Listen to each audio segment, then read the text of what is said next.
Cha-di-da-da, cha-di-da-da, cha-da-da,ចូលឆ្នាំចង់ទៅលេងស៊ីមរៀបតែមិនដឹងលុយនៅណាហើយបើអត់លុយមិនដែរចាស់ទៅ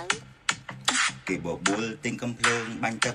មិនដឹងលុយនៅឯណាកុំចូលតាមគេទៅសម្រាប់ចិត្តច្រកទឹកដាក់ថងពូម៉ាក់ខ្ញុំសួរថាម៉េចចូលឆ្នាំឯងទៅណាចូលឆ្នាំឯងទៅណាចូលឆ្នាំឯងទៅណាយ៉ាបើតើអត់លុយចារ៉ារ៉ាចាត់ទៅជីម៉ូតូអត់ពាក់មួកភ្លីផាក់គាត់សួរប្រញាប់ទៅណាសំមុខមួយថ្ងៃ